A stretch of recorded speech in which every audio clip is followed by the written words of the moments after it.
I'm Michael, and this is Carelifornia. And last night, President Trump held a press conference in which he announced that he was going to sign executive orders to protect some of the key provisions that are being fought over in Congress.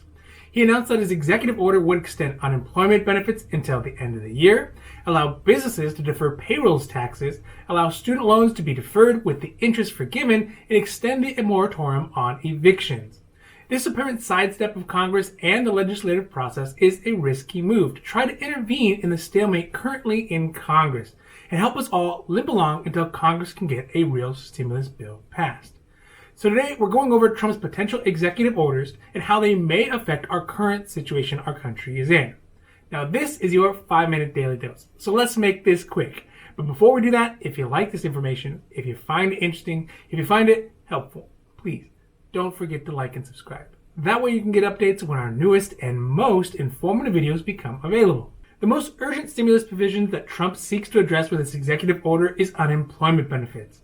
Under the first CARES Act stimulus package, people out of work were able to get an additional $600 on top of what their normally weekly benefit was from unemployment. But this provision ended last month, leaving millions of Americans to face a dramatic decrease in their monthly benefits. A drop big enough to cause people to come up short for rent, food, and gas by the end of this month. The executive order would allow people to continue to receive extra unemployment benefits at least until the end of the year. Although as of this morning, the Trump administration has not said if the additional benefit would be equal to the $600 people got under the CARES Act or the lower $400 or 70% that was being proposed by Republicans last week. Additionally, there are questions about where the funding for these executive orders would come from. Trump has indicated that they would pull money that was already allocated by Congress in the previous stimulus package, but it may not be enough money to provide the enhanced benefits that Trump is seeking to enact. The next provision that Trump announced he would order is payroll tax deferrals. Initially, he said that they would be cuts, but it's not within the president's power to actually erase any payroll taxes. But he is able to defer them, especially in the time of a declared emergency. With this provision, Trump would delay collecting payroll taxes until the end of the year. These taxes are usually paid by the employer and the employee every month from their paychecks. This proposed deferral would be retroactive back to the beginning of July. The payroll taxes that are being cut primarily go towards funding the two major retirement programs. First is Medicare, and then second is Social Security. This can be very problematic for both Social Security and the Medicare programs because they are already at financial risk of being unsustainable by 2035. And any cuts to them will only accelerate this process. Also, there is question about what happens once the deferral ends. If the taxes are to be forgiven, then it would take a literal act of Congress, which they have not yet agreed to.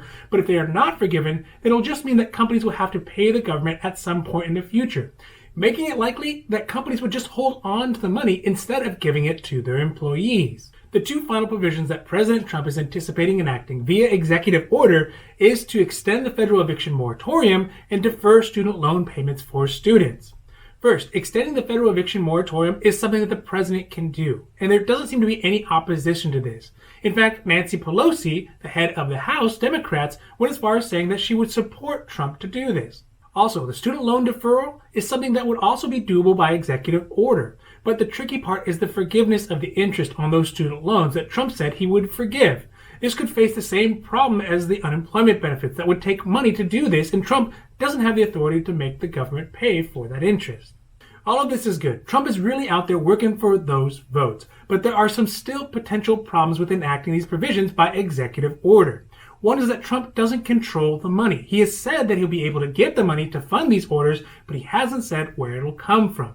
Also, Congress is going to fight him tooth and nail on these provisions to try to defend their legislative prerogatives. And three, it leaves out multiples of other provisions that are in both the Democratic HEREOS Act and the Republicans' HEALS Act. Things like hazard pay for frontline workers or additional monies for schools. So aside from all of this, this looks great on paper. But the question is, can Trump make these orders come to fruition in the political reality that he lives in? This has been your 5-minute daily dose, and I hope that you found it interesting or helpful or at least useful. And if you did, please don't forget to like and subscribe. That way you can get updates when our newest and most informative videos become available. Also, we here at Carelifornia, we know health insurance. So if you have any questions about your health insurance, leave those down below and we'll be happy to make a new video or a new post as soon as we can. Other than that, I am Michael and this is Carelifornia, wishing you a happy, healthy day.